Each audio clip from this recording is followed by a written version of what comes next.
Hey everyone, welcome back to your English friend. Do you ever feel shy when you have to introduce yourself in English?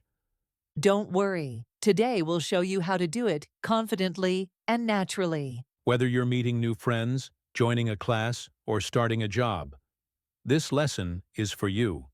So grab your notebook and let's begin. Introducing yourself is one of the most important English skills. You use it everywhere, when meeting people, at interviews, or even when traveling. In today's video, you'll learn 1. How to start a conversation politely. 2. How to share basic information about yourself, and 3. How to sound natural, just like a native speaker. By the end of this video, you'll be able to say things like, "Hi, I'm Maria. I'm from Spain. Nice to meet you. I work as a teacher." Sounds good? Let's jump right in. "Good morning. Welcome to class. My name is Susan. What's your name?" Hello? My name is John. Nice to meet you. "Nice to meet you too, John." You can also say, "Pleased to meet you. It's great to meet you." Oh, that sounds polite and friendly. Exactly. And when you meet someone again, you can say, "Nice to see you again." Got it. Nice to meet you for the first time. And nice to see you again, when we already know each other. Perfect. Now let's learn how to say where you come from. Okay, You can say, "I'm from Canada. I come from Canada." so I'm from and I come from mean the same? Yes, that's right. But "I'm from" is more common in daily conversation. Okay, I'm from the Philippines. Great. You can also add your city or country. For example, "I'm from Dubai, in the United Arab Emirates." "I'm from Paris, France." Got it. I'm from Manila.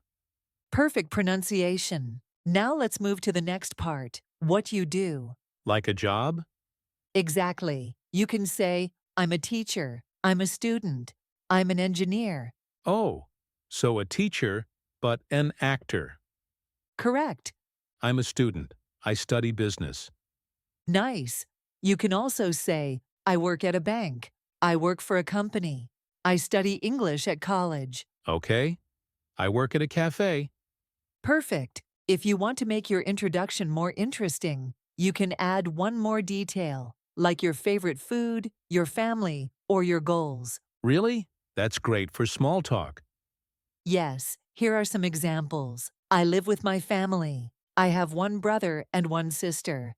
My favorite food is pizza. I'm learning English because I want to travel." That's a good tip. I can say, I'm learning English because I want to study abroad. Perfect. Okay, John, now let's put everything together. Can you introduce yourself fully? Sure. Hi, my name is John. I'm from the Philippines. I'm a student and I study business. In my free time, I like playing guitar and watching movies. I'm learning English because I want to travel. Wow, that's an amazing introduction. Star. Thanks. Friends, you can use the same structure. That's so easy to remember. Exactly. You can use it anywhere, at school, at work, or while traveling. Finally, let's learn how to end your self-introduction politely. Okay, You can say, "It was nice talking to you. It's been great meeting you. Hope to see you again soon." that sounds warm and friendly. Yes, and don't forget to smile when you say it. Body language is also part of communication. I'll remember that. All right, friends, now it's your turn to practice. Try to say your full introduction out loud. Don't be afraid. Speaking out loud helps you remember and improve pronunciation. You can also write your self-introduction in the comments below, and we'll check it for you. You did a fantastic job today, everyone. Now you can confidently introduce yourself anywhere in English. Don't forget to like, subscribe, and comment your introduction below. We love reading them. And remember, keep practicing, keep smiling, and keep learning with your English friend. See you in the next lesson. Bye-bye.